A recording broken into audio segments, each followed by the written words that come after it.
Ladies and gentlemen, we are honored to welcome Mr. Mohammad Hassan Bakshi, Chairman of the Association of Builders and Developers of Pakistan. With decades of sectoral leadership and advocacy, Mr. Bakshi bridges industry insight with policy acumen.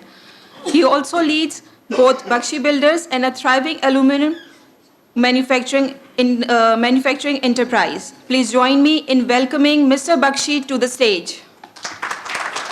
बिस्मिल्लाहिर्रहमानिर्रहीम। ख़वातीन और हज़रात, अस्सलाम वालेकुम। ज़ैगम रिजवी साहब is an household name in Abad. My life or my connectivity with Abad has been since last 20-25 years, and कभी भी ऐसा नहीं हुआ कि किसी भी मैटर पे, किसी पॉलिसी डिसीजन पे, किसी फाइनेंसिंग की पॉलिसी बनाने पे we have not taken Rai from Zaigham साहब।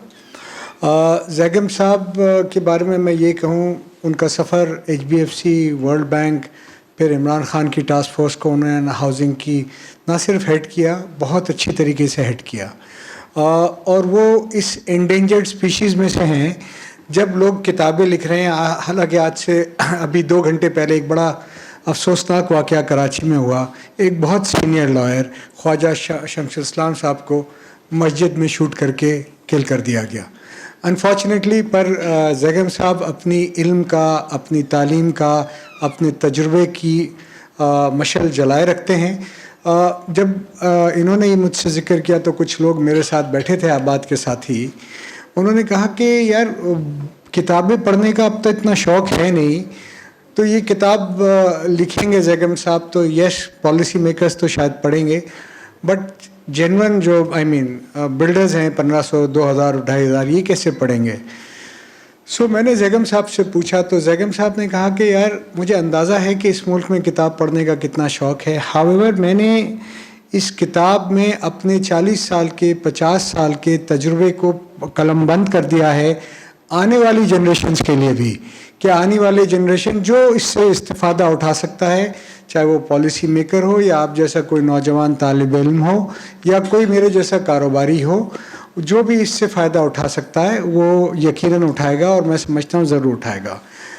हाउसिंग की बात हुई, यहाँ 12 मिलियन मकानों की शॉर्टेज की बात हुई। यस, हम भी सुनते हैं, देखते हैं, बट अनफॉर्चुनेटली पाकिस्तान में और स्पेशली कराची में जहाँ कहते हैं 2.2 मिलियन मकानों की शॉर्टेज है, वक्त के साथ रेगुलेटेड बिज़नेस कम होता जा रहा है और इलीगल, अनऑथराइज्ड, अनअप्रूव्ड बिल्डिंग या बिज़नेस बढ़ता जा रहा है। क्योंकि रेगुलेटेड बिज़नेस में कुछ फेडरल गवर्नमेंट ने इतनी कदरन लगा दी है, इतने टैक्सेस लगा दिए हैं, इतनी डॉक्यूमेंटेशन कर दी है, और प्रोविंशियल गवर्नमेंट ने जो अप्रूवल के प्रोसेस 20-20 NOC लेनी पड़ती है, फीसें भरनी पड़ती है, अंडर द टेबल पैसे देने पड़ते हैं, चक्कर लगाने पड़ते हैं। सो इसकी वजह से काम कम हो रहा है। अगरचे ये जब इंडस्ट्री चलती है तो 72 इंडस्ट्रीज़, एलाइड इंडस्ट्रीज़ साथ चलती हैं, जिसमें 2 हेवी इंडस्ट्रीज़ हैं, जिसमें सीमेंट भी है और स्टील भी है। अनफॉर्चुनेटली ये तमाम इंडस्ट्रीज़ अपनी इस वक्त 30 से 50% कैपेसिटी पे चल रही हैं, क्योंकि इस वक्त ऑफ टेक नहीं है। और अनफॉर्चुनेटली एक बात और कहूँगा कि स्टील इंडस्ट्री तो पाकिस्तान पे बैंक्रप्सी की तरफ जा रही है। मैं उम्मीद करता हूँ कि ये नई पॉलिसी जो इन्होंने फेडरल गवर्नमेंट ने दी है उससे कुछ बेहतरी होगी, but however I think it is too late and too little. इसलिए कहता हूँ टू लेट और टू लिटिल। इसमें जो कर्ज की उन्होंने मिकदार रखी, अमाउंट रखा है, वो बहुत कम है। अर्बन एरिया में इस प्राइस पे आज आपको, मैं नहीं समझता 2 बेडरूम का अपार्टमेंट भी बहुत स्कीम 33 में भी आज 80-90 लाख रुपए से कहीं कम मिलेगा। ज़मीन के जो दाम हैं, जो कॉस्ट ऑफ कंस्ट्रक्शन मटेरियल है और कॉस्ट ऑफ डूइंग बिजनेस है, सो मैं समझता हूँ कि फेडरल गवर्नमेंट ने इसको बढ़ाना चाहिए। जब हम पिछली इमरान खान की गवर्नमेंट में मैं भी था प्राइम मिनिस्टर टास्क फोर्स में, और बाई चांस मैं इसमें भी हूँ शहबाज शरीफ साहब के साथ। सो मेरी तो रिक्वेस्ट उनसे होगी और आपके तवस्सुत से भी होगी कि पहले हमने 50 लाख रुपए रखा था, जबकि डॉलर 140 रुपये का था। आज डॉलर तकरीबन 280-85 रुपये का है, और हमने उसकी लोन की कीमत शायद 25-30 या 35 लाख रुपये रखी है। और हम समझते हैं कि उस 50 लाख को बढ़ के 1 करोड़ रुपये हो जाना चाहिए था, इन्फ्लेशन को मद्देनज़र रखते हुए। खैर देर आए दुरुस्त आए। میں امید کرتا ہوں کہ اس قسم کی کاوشیں زیگم بھائی کرتے رہیں گے, ہمت نہیں ہاریں گے. اور کچھ ہماری بھی غلطی کا اعتراف کروں زیگم صاحب آپ کے سامنے, ہم نے آل آؤٹ آپ جیسے لوگوں کو سپورٹ کرنا چاہیے, اور ہم کریں گے تو آپ کی بھی ہمت بنے گی. چند لوگ ہیں جو اس قسم کا کام جانتے ہیں اور گائیڈ کر سکتے ہیں, پالیسی دے سکتے ہیں. انشاءاللہ تعالی ہیئر آنورڈز ہم آپ کے ساتھ کھڑے ہیں, اور آگے آپ کام کیجئے, ہم آپ کی طاقت بن کے آپ کے ساتھ موو کریں گے, کیونکہ اس ملک میں بہت پوٹینشیل ہے.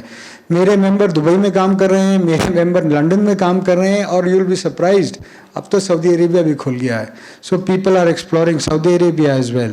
سو کیوں نہیں ہم اپنے ملک میں جہاں 12 ملین مکانوں کی شارٹیج ہے, جہاں ایکچوئل ضرورت ہے, اور یہ 98% یا 97% لوور یا مڈل کلاس مکانوں کی شارٹیج ہے. دیکھیں جو 5-10 کروڑ 15 کروڑ کا فلیٹ لیتا ہے, اس کے لیے تو دنیا کھلی ہے, اس کے لیے ڈیفینس کھلا ہے, کلفٹن کھلا ہے, پورا شہید ملت کھلا ہے.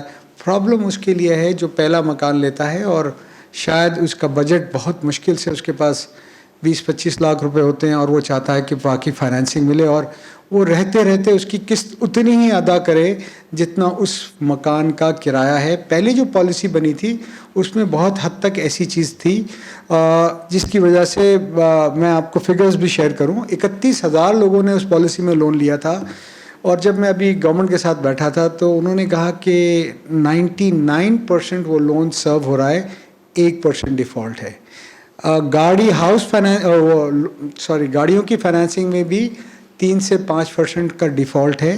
سو یہ وہ سیکٹر ہے جہاں پر خواتین بھی انشور کرتی ہے کہ اس کے گھر کا مرد وہ انسٹالمنٹ ادا کرے, اور چونکہ ان چیزوں کی اپریشیشن ہو جاتی ہے اور ایک ویلتھ کریشن ہو جاتی ہے, اور ایک آدمی ایک رہنے والا آئیڈینٹیفائڈ ہو جاتا ہے ایک پراپر ایڈریس سے, اس کا پاکستان سے ایک رشتہ بھی جڑ جاتا ہے کہ اس کا ایک گھر ہے.